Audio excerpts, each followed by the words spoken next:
If somebody refers to me and my community as kafirs and mushriks and kuffars and infidels, calling them Malaysians is hardly anything.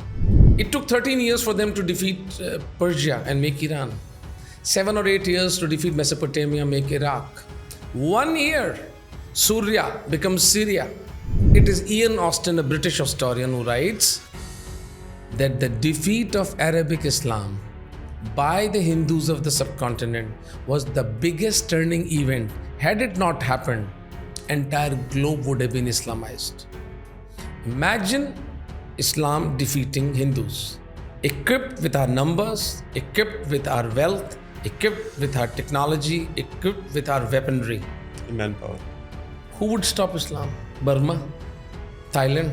Arab historian Baladhuri writes, this is not again a hate monger, Arab historian Baladhuri writes, हमें sir छुपाने की जगह नहीं मिली राजपूतों के क्रोध से. Why was the history unkind, in fact brutal to Hindus in saying that we defeated the Arab Islam? You think that is a small thing to miss? It is such a major thing which has been erased. The Saka Jawhar is erased. Nobody knows what Saka Jawhar is. The one event which Hindus of this subcontinent did, which changed the course of entire history, we are not even aware. We are Hindus because of Saka Jawhar, and we don't know that. That is how rotten Hindu Samaj is today. I call them popcorn Hindus. We munch popcorn, and we are munching the history of this country. Indian history being taught in our curriculum is a very dirty abuse on the Hindu Samaj. 40,000 Hindus killed in one single day. And we teach our children that Akbar was a great man.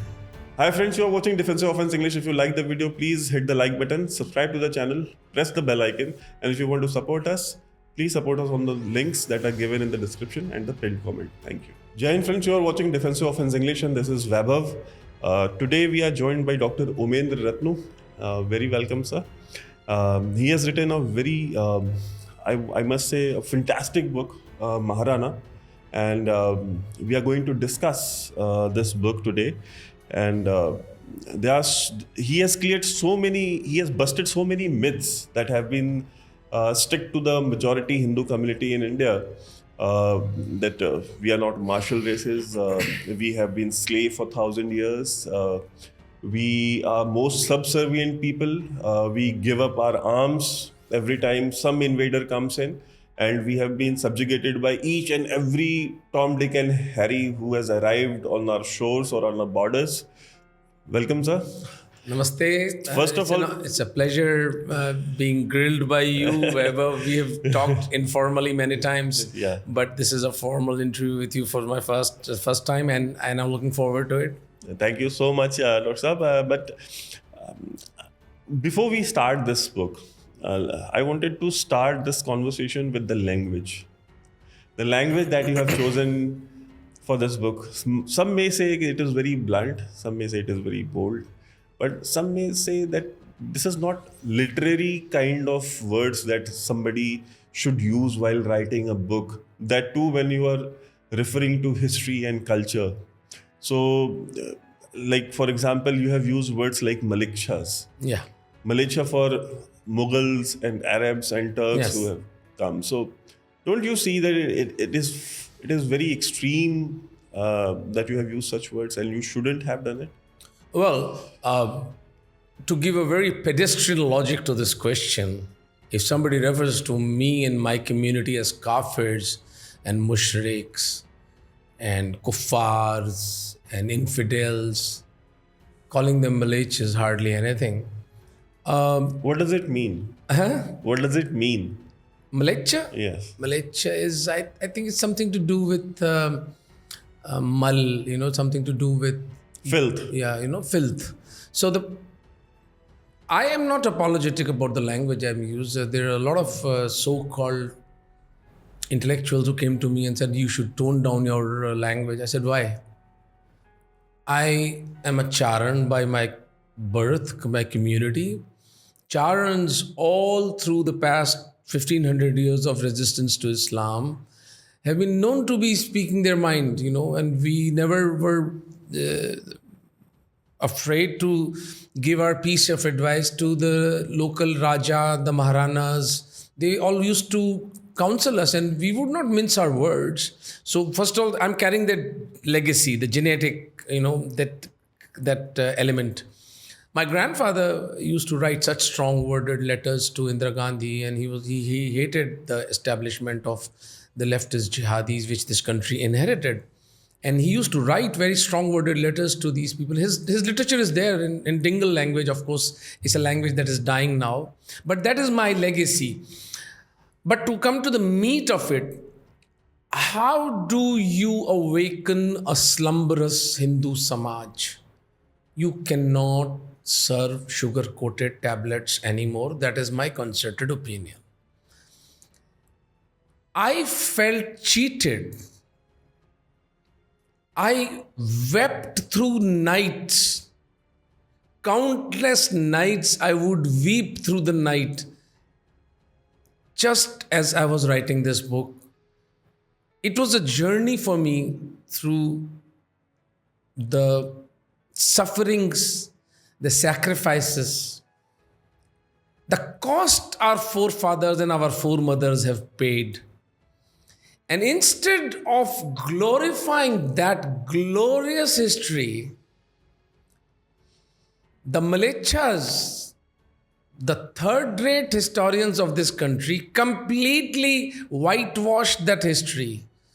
So, a lot of anger, a lot of angst, a lot of grudge with which I have penned down these words. So, I would say these words are still mild compared to the kind of treachery that has been done with the Hindu Samaj.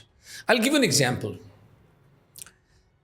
Civilizationally, and this is not only from a Hindu civilization point of view, not from the subcontinental point of view, but on global scale. Civilizationally, look at the way Islam spread in Arab within a couple of 100 years of Muhammad's demise or even his presence. It took 13 years for them to defeat Persia and make Iran. 7 or 8 years to defeat Mesopotamia, make Iraq. 1 year, Syria becomes Syria. The North African belt, entire gone. They reached up to Spain, Afghanistan, Central Asian republics. After the conquest of Sindh in the 8th century, where does the history of this country reopen? 1192, Second Battle of Tarain, Prithviraj Chauhan being defeated by Muhammad Ghori, right? Am I right in this? Yes. So can you please educate me what happened from 8th century to 13th century? What happened in those 500 years? Let me just start from there only. Very interestingly, you have also credited not only forefathers but foremothers also. Oh, yes. And when Muhammad bin Qasim defeated Raja Dahir, Yes. and he took his 2 daughters along with him. Yes. Can you have written extensively about it in the book. So can you tell our viewers what was have we forgotten the sacrifices that were done by our foremothers? Because I consider those 2 daughters of Raja Dahir as my foremothers. Are you asking me? Yes. No, I've not. I told you forefathers and foremothers. Yes, that is what I am saying. Yeah, how have I forgotten? No, I'm talking about us. The Samaj. The society, Of course, as a nation. Look, that is the whole point I was making. Let me finish that thought first. Tell me what goes on between 8th century to 13th century in this part of the globe. Something so critical happened here civilizationally. And it is not a hate monger like me writing. It is Ian Austen, a British historian, who writes that the defeat of Arabic Islam by the Hindus of the subcontinent was the biggest turning event. Had it not happened, entire globe would have been Islamized. Imagine Islam defeating Hindus. Equipped with our numbers, equipped with our wealth, equipped with our technology, equipped with our weaponry. And manpower. Who would stop Islam? Burma? Thailand? Cambodia? China for that matter. What would be left? Nothing would be left. Whole entire human civilization. So, since this narrative, this defeat of Arabic Islam, which was a humongous event, any which way you look at it, didn't suit the leftist and the jihadi narrative, they erased it. Do you know who's Lalitaditya Mukta Pida? Do you know who's Rawal Jatra Singh? Who's Rawal Khuman? Rawal Shakti Kumar? The Shahiya dynasty, Anangpal, Anandpal, Trilochanpal? Who's Nagabhatt of the Pratihara king? Chalukya Mool Raja? Nayaki Devi? These great Hindus who defeated Arab Islam. And to conclude this thought, Arab historian Baladhuri writes, this is not again a hate monger, Arab historian Baladhuri writes, हमें sir छुपाने की जगह नहीं मिली राजपूतों के क्रोध से. Not a place of refuge could be found from the fury of Rajputs. He writes about the Battle of Rajasthan, brought by Bappa Rawal, Nagabhatt, Pulkesi Raja Jai Bhatt on one side, and Junaid al-Mari, representative of the then Khalifa, came with 60,000 troops. We fought him with 15,000, decimated them. Why doesn't nobody... Why was the history unkind, in fact brutal to Hindus in saying that we defeated the Arab Islam? You think that is a small thing to miss? It is such a major thing which has been erased. Now I come to your foremothers and forefathers question. If you relate to that question in the backdrop of this, that if they erased the defeat of Arabic Islam, the erasure of our kings and our queens is hardly a matter of any consequence. It is a miracle that Pratap survived because of his own innate power of his personality, the degree of his sacrifice, the chroniclers who kept his history alive. It is due to a miracle that Pratap's history has survived. There were kings greater than Pratap. Maharana Hamir Singh, who defeated Muhammad bin Tughlaq in Battle of Singoli 1336. From Indian subcontinent point of view, it was a civilizational step because Tughlaq's advance was conclusively defeated by Maharana Hamir Singh. And he arrested Tughlaq and kept him a prisoner in Chittor Fort for 6 months and released him when he gave up suzerainty rights extending from Sindh in the east to Malwa in the west. In the east, sorry. In Sindh in the west to Malwa in the east. And Bayana in the north to Gujarat in south. This large area was ruled by Maharana Hamir Singh. Have you ever heard his name? Maharana Kumbha. R.C. Majumdar, a neutral historian, a slightly Hindu tilt, but not like Jadunath Sarkar. I mean, R.C. Majumdar is still, I would say, a midline historian.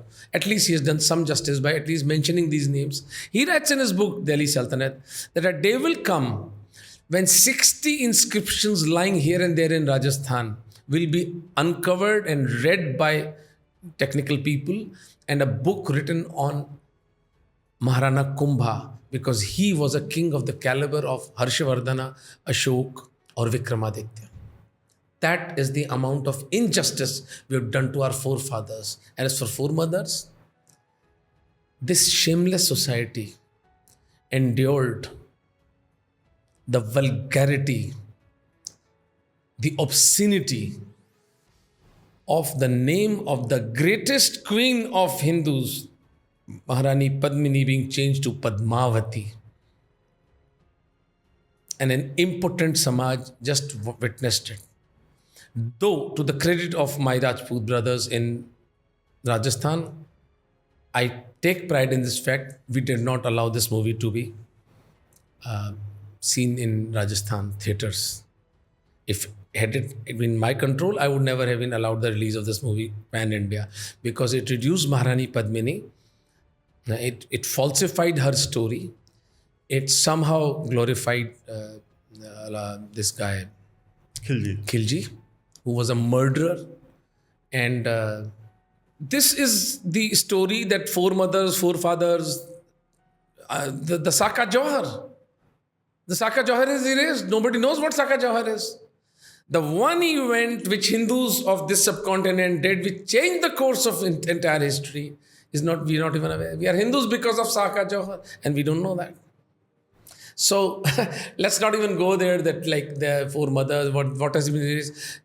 Indian history being taught in our curriculum is a very dirty abuse on the Hindu Samaj. Mr. Akbar, Jalaluddin Akbar, Liberal one. killed, Liberal one. the liberal one, the so-called liberal one, killed 40,000 Hindus, of which 20,000 were non-combatant residents of Chittor on 25th February 1568. And this is again not a hatemonger saying, this is not a Hindu historian, but Nizamuddin Bakshi, Abul Fazl, his own historian, his own court historians giving these numbers that these many Hindus were killed. 40,000 Hindus killed in one single day. And we teach our children that Akbar was a great man. We make movies on him.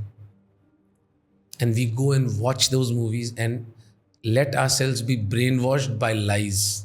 That is the deep rot. That is how rotten Hindu Samaj is today. I call them popcorn Hindus. We munch popcorn and we are munching the history of this country. No, in spite of this book, I mean, of course, it's a bestseller. I don't even know what that means because I'm not a book writer. I wrote my passion out about the wrong that has been done to my forefathers and my foremothers. I didn't even know that even if one person will read it. So 35,000 copies have been sold. If this is the truth, and which I openly challenge, please anybody should come and tell me that I have written a bunch of lies. I will have to withdraw the book. If this is the truth, if that is the level of lies that has been told to us, then 3 crore 50 lakh copies should have been sold. This book should be revered in every Hindu home. Not because I have written it. It's because of these great Atmas. It is these Deva Purushas. This one Sisodia dynasty starting from Bappa Rawal in 8th century and with Mahadev's Kripa, it continues even today. 1400 years, out of which 1000 years continuous struggle with Islamic invaders. Nowhere in the history do you find that example, but we unfortunate people on this globe have forgotten these people. Somehow Pratap had such a buoyancy, they tried to submerge him also in these dirty waters of lies. It is his buoyancy that he came up. But there were so many other greats who have been completely Sangha, Kumbha, Jatra Singh, Raimal, Maharana Amar Singh, son of Maharana Pratap, Maharana Raj Singh ji, who defeated Aurangzeb twice. When you in this book, you have also written when Raja Dahir was killed by Muhammad bin Qasim. Yeah. His 2 daughters were taken to the then Yes. Khalifa, Yeah. and his son came to Bappa Rawal. Yeah. He had escaped, and he told about the kind of horrors. Yes. Because you have written that it was unseen or unthought in the Indian context that selling women, subjugating women, raping women, these are the things which had never happened even during wars. No. Kings used to fight and business used to go as usual in both the states. Yes. But this time they used to take women as sex slaves. Yes. So sex slavery was introduced in India by these Arab invaders. Well, they tried, but they could have, because the Hindu ethos never allowed sex slavery. We chose to burn ourselves, then to become sex slaves. But within their Samaj, sex slavery is the done thing. I mean, it's their theology. Why should I? I mean, the highest religious figure Yeah. used to take sex slaves. I will not comment upon that. That's their life, and they have to figure it out, whom they follow, whom they don't. But in the Hindu ethos, there is not a single example before, even after Islam's fighting. Hindus fought each other. Didn't Hindus fight each other? They did. We fought each other. But the fight used to take place between the armies, the peasantry, the mercantile class, the priest class, the women, the children, the old. They were all left out. Armies would clash. The victorious king would do whatever the degree of enmity or hatred he had for the loser. He would either eliminate him, he would either make him his own vassal. Like he could Or mostly they would take him as a vassal. Like Mewar subjugated the entire Rajput clans of Rajasthan. Yes. They all used to pay tax to Mewar. Yes. It was not a sweet thing. They did it because they feared Mewar. So that was the might of Mewar. That was an arrangement.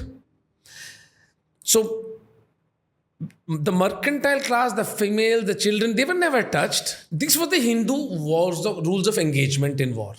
And in fact, Ram Gopal Sharma, in his brilliant book, Hindu Resistance till 1200 AD, brilliant 1206 AD, he writes it, that Prithviraj lost the second battle of the Rhine because he was still fighting the rules of engagement of war according to the Hindu ethos.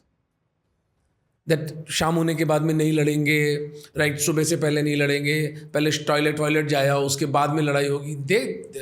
The Islamic marauders, they never followed any rules of engagement. They just ravaged everything that came. They attacked the peasantry. They killed the citizens. And because the Sitaramji Goel brilliantly articulates, and I quoted him, this is not a brotherhood of compassion or a religion. In Hindi we say, chor mosere bhai. This particular mafia coming to us from the western sides was a brotherhood of bandits. It's written in their books that the war booty will be equally distributed among the fighting army. So what a strong incentive. And the Hindu army was fighting for independence, for freedom, for abstract ideas. The Islamic army was fighting for women, sex, money, power, that the riches that they win, the bounty of war, maal-e-ghanimat, Yes. loot ka maal. War bounty. So this is, जब ये आपकी एक religious doctrine हो, I don't know what to call it, but still the Hindu pushback was such that the Hindu kings, the Hindu armies never in this 1,000-year conflict, starting from 8th century to 18th century, never indulged in Islamic kind of warfare. It was always the Muslims who violated the rules. It's the Muslims who picked up women. We never picked up women. There's a beautiful story about Pratap. His son Amar Singh Ji captured the women folk of Abdul Rahim Khan Khana, a war general of Akbar. And Pratap scolded Amar Singh Ji and said, what is the difference between us and them? Go back right now. Honorably give these women back to Abdul Rahim Khan Khana. And Abdul Rahim Khan Khana, I must give credit to that great man. He recognized the greatness of Pratap. He went back to Akbar without fighting. And when Akbar questioned him, that why didn't you fight Pratap? I'll quote this answer in Hindi. He said कि जहाँ पना इंसानों से लड़ा जाता है, फरिश्तों से लड़ा नहीं जाता. This is an enemy general saying about Pratap, because Pratap had this respect for women. And this was not only Pratap. Throughout the fight of the Mewar Sisodia dynasty with Islamists, nowhere this rule was violated. Nowhere we picked their women as sex slaves. Never. Pratap, Sangha has a few references. Some girls picked from Gujarat. Yes, somewhere it comes. But largely, this was never a trend. And then sex slavery was never our thing. For when we treat women as devis, when we are the Shakti, the pujari of, we worship the Shakti, the mother goddess. Sex slavery it is not in our ethos. It's still not in our ethos. That is if you bring the conflict in the subcontinent today, what is the conflict between Hinduism and Islam? That we will never treat our women like this. This is not the way women can be treated. We treat them as Shakti. You treat them as an object. So that is the fundamental difference. So I don't think it's reconcilable. You have written about Bappa Rawal, that he was if India should have a father of the nation, Yeah. Bappa Rawal should be Oh, yeah. declared as Oh, a yes. father of nation. And you have written how geostrategically aware and intelligent, Yes. and he had the far-sightedness that we Yes. lack today. Yes. You have written about his bravery, how he, and it is called that, Afghanistan is the graveyard of empires. I mean, we are told since like we were kids that Afghanistan is the graveyard, and the strategic thinkers who sit in the think tanks, after all the munching and whiskey drinking, they come to one conclusion that Afghanistan is the graveyard of empires. He went there, he defeated the rulers there. Salim, I guess his name Yes. was, and married his daughter, Yeah. and he subjugated almost the entire region. Yes. He put his. And he defeated and he made the first ever Hindu alliance, military alliance of that time. Yes. And he defeated the Islamic invaders, and he chased them Comprehensively. up to Persia. Yeah. Yeah. That's all matter of record. Yeah. See, why I say that he was the father of the nation, he must be the father of the nation, is number one, he recognized the nature of the enemy. When Dahir's son comes to him and tells him that the two girls have been taken sex slaves, Bappa Rawal says, it's matter of record, he says that this is no normal enemy. This is an enemy with a different value system. This is an enemy with different moral ethics than the Hindu Samaj. This is not a routine war. This is an evil force which needs to be nipped in the bud. And therefore he reaches out to Nagabhat, he reaches out to Jaybhat, he reaches out to Pulkesi Raja, makes a Hindu alliance, conclusively defeats them and doesn't stop there. He chases them to Iran. And on his way back, he erects these checkposts of every 100 kilometers. For next 500 years, it was due to Bappa Rawal's foresight that the Arabs could never attack us. Then he goes to Afghanistan, puts a Hindu Raja, his own nephew, as king of Afghanistan. By the way, Afghanistan was again subjugated by Sangha many generations later, around 1520s. So this is 700 years later, still we had Hindu kingdom in Afghanistan. So let us not forget that the graveyard and all that. These are all euphemisms they give to Afghanistan in the modern context. But if you look at the medieval history, it was always a Hindu kingdom that was ruling there. It was the Buddhists, unfortunately, who converted to Islam, and then they overwhelmed. And eventually that whole story about the Hindu kings, all relatives shifting to Mathura, and the king himself converting to Islam and all that happened. So coming back to Bappa Rawal, look at the foresight of the man. He chases them as far as he can and under those circumstances. So what was the greatness of Alexander coming to Bharat and being defeated and dying like a mongrel, dying of malaria and all that? Bappa Rawal goes to Iran, comes back erecting these checkposts and rules to be another like 70, 80 years. At a good ripe age of 100 years, he gives up his kingdom and takes moksha near the city of Nagda, near Udaipur. So, if anybody deserves to be the father of the nation, it is Bappa Rawal. But how many of us even know the name of Bappa Rawal? And one of my biggest agonies in writing this book, Vaibhav, has been so patchy information. I mean, something I picked up from Todd, something from Shamal Das ji, something from Radhe Shankar Bhatt. All these stone inscriptions which are lying vacant.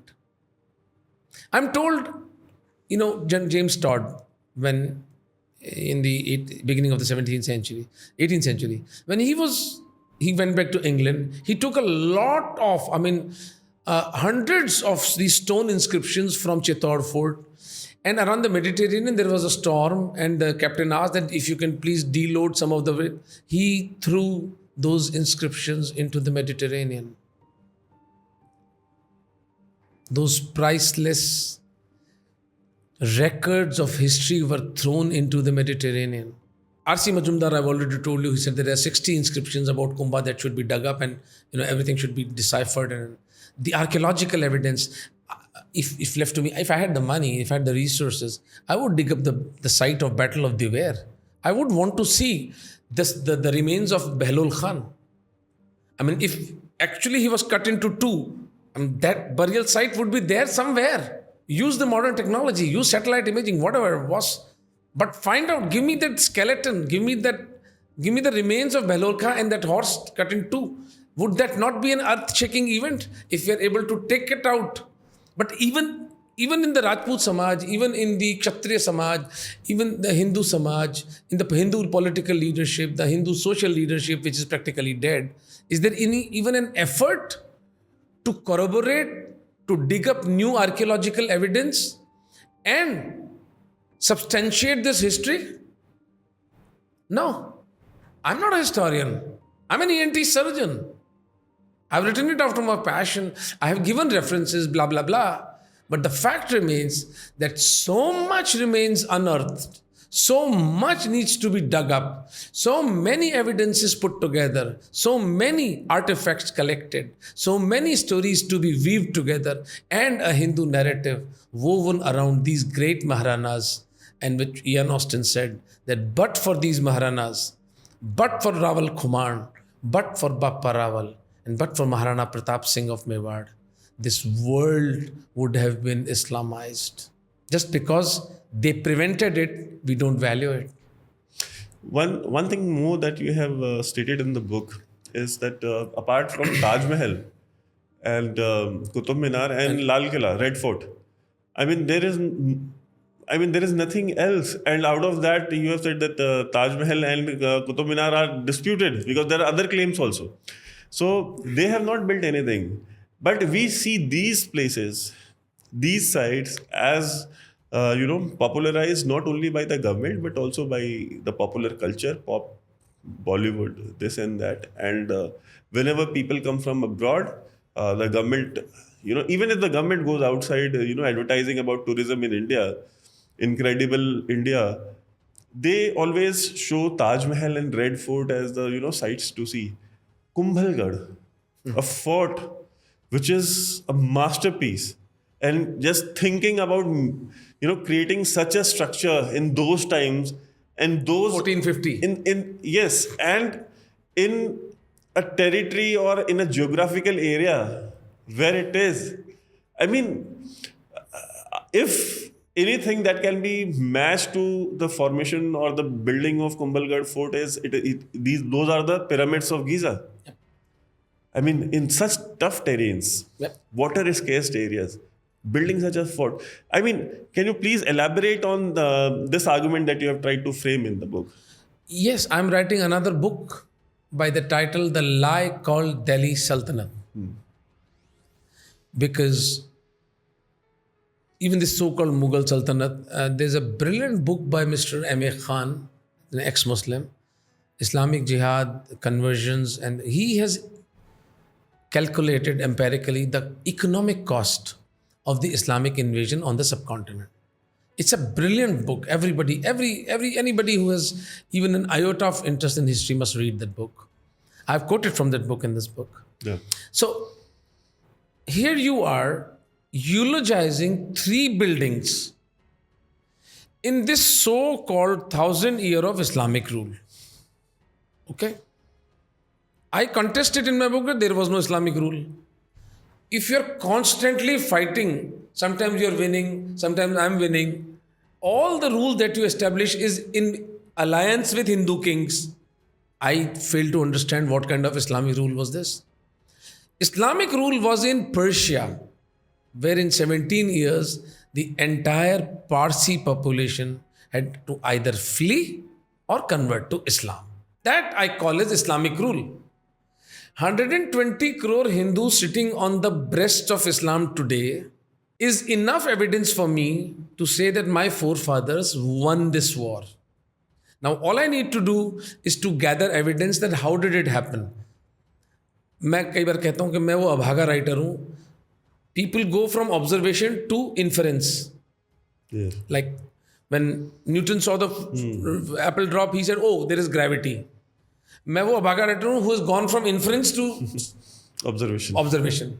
Then my inference is that there are 120 crore Hindus. And the narrative I have grown up with in the so-called educated circles is that we were slaves for 1,000 years.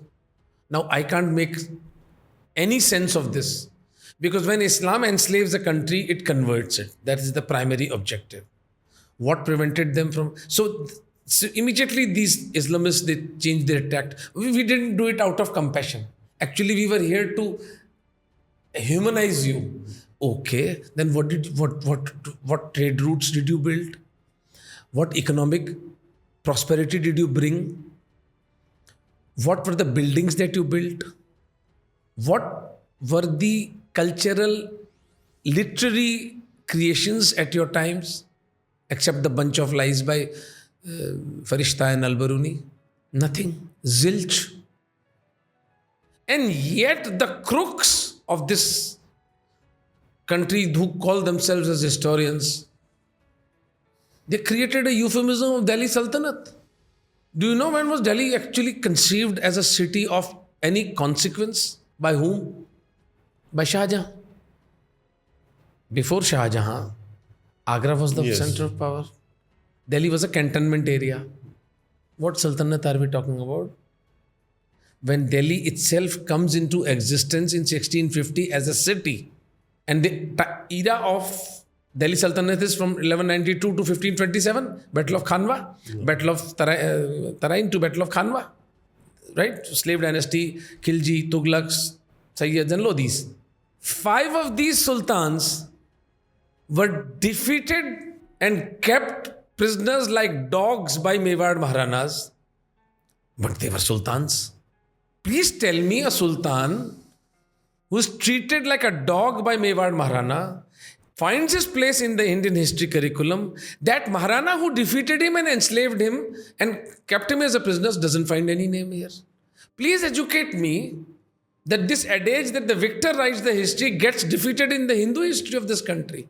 We were the victors and yet our history was written by those whom we defeated. Because the entire history was usurped in 1947. That is a different chapter. The book is the lie called Delhi Sultanate. There was no Delhi Sultanate. I'm contesting this name. Because the moment you say it's Sultanate, I have already told you, give me the economic prosperity, give me what they created, what was the geographical locale, what was the coinage, what was the... If each of these sultans is running helter-skelter, chased by Hindu armies, I don't know. I mean, that's not the idea of a sultanate to me, at least. That is an idea of a constant religious conflict in Bharatvarsha, where the Hindus were fighting the Islamists to not set their foot on the motherland. And this Hali, Khwaja Ahmad Hali, as recently as 20th century, writes that हाँ वो इस्लाम का बेड़ा आके गंगा के मुहाने पे डूब गया. That all the adventures of Islam were sunk in Ganga by the Hindus. This is an Islamic scholar. This is not a hate monger. But conveniently, these things have been erased. Lies have been fed to our children. Why? Because the project of Islamization of this subcontinent is still on. One more argument is often made that Indians are not martial races. And because it's a time of Google and Wikipedia, people source information. They rely more on Google and Wikipedia than actual history, which is there. So people have written articles about it. A lot of military minds have written about it. And it is often said that even Hitler, when he had made a list of martial races around the world, Indians were not part of it. So, but reading your book, it seems that we have been martial like all along, and we have defeated who's who of the worlds, and probably names, which had turned entire countries upside down, were turned upside down on the borders of our country. So, I mean, what do you have to say about that? What I have to say about it is it's a very sad realization as a Hindu for me that what Islam could not achieve by sword in this country, because our forefathers and our foremothers defeated them, Islam managed to do it by purchasing the loyalties of Nehru and Gandhi, by manipulating their psyche into being a victim rather than an aggressor, and getting away with so many concessions that an illiterate, madrasa educated person, Maulana Azad, becomes the first education minister, and then followed by MC Chagla, Fakhruddin Ali Ahmed, Nurul Hassan. These are all Muslim education ministers. A crucial ministry was bargained by Islamists. For God knows what reason, Nehru and Gandhi succumbed and gave it to them, and they usurped the entire Hindu history. They destroyed Hindu history by a deliberate plan, because, as I said, the project of Islamization of this subcontinent is still on. What they could not achieve by sword, they tried to do it with pen. And boss, hats off to them. In spite of them being the enemy, the leftists, they succeeded. They succeeded in their mission. They had never figured that internet will be sent by Mahadev. So all these lies are now being exposed because of the advent of these mafias will not survive internet. Truth will be spoken from every city square. Satya har chaurahe se bola jayega. But look at what they did in 70 years. You know the literal meaning of Rajput? Do you know the meaning of Rajput? Where does this come from? The Sanskrit root? Raj. It moves me when this realization first dawned upon me. It was not Rajput, that they're son of some king. That is stupidity. Because Rajputs even today form 5 crore of population. There could not have been 5 crore kings. Right? There were chieftains, there were villagers, Rajputs were peasants, Rajputs were businessmen, Rajputs were simple people, simple folks like anybody else. No, this linguistic mistake has to be corrected.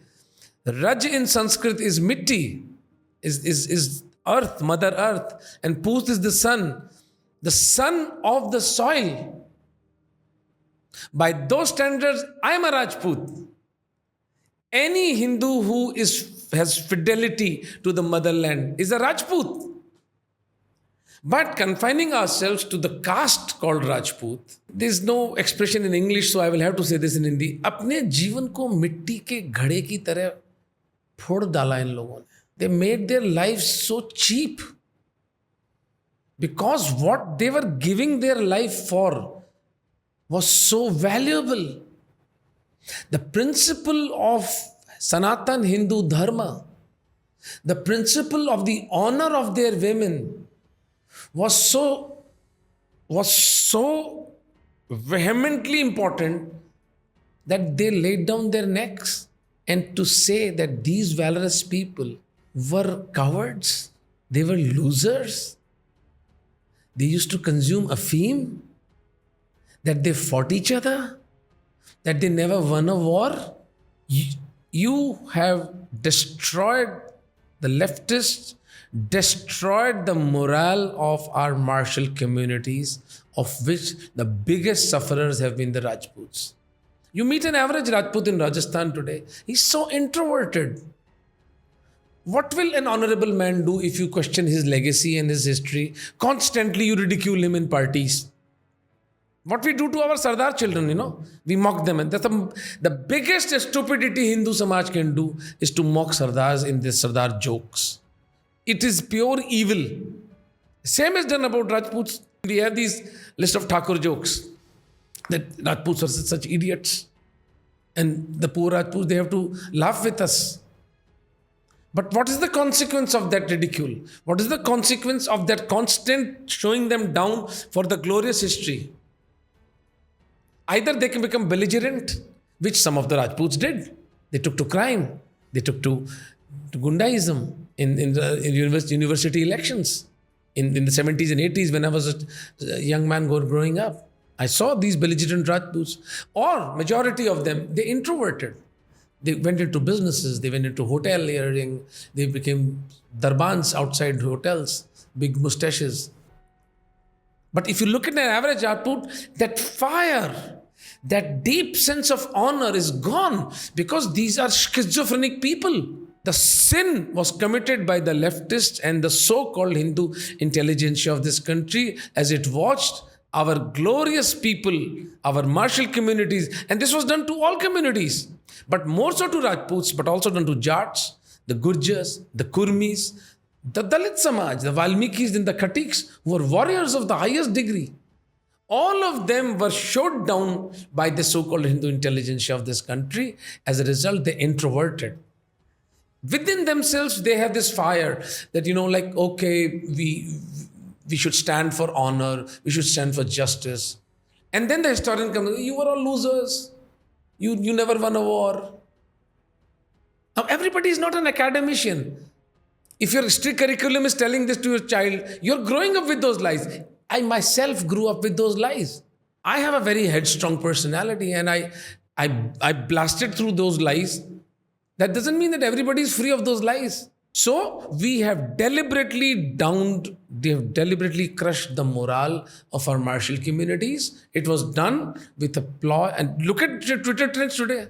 There is a significant portion of Rajputs saying we are not Hindus, which was bound to happen. Now I'm fighting it at the community level. I'm telling you morons, you are belying Pratap. If you say that you're not Hindus, I've nothing to say. You do what you want to do, but you're belying Pratap, you're belying Sangha, you're belying Bappa Rawal. So if you want to disown it, be my guest. I want to own them. I own Pratap. I called him the greatest Hindu king ever to have ruled Bharatvarsha. Yes. So the plan was to enslave Hindu. That is why I call the left as HIV, the Hindu immunodeficiency virus. Mm-hmm.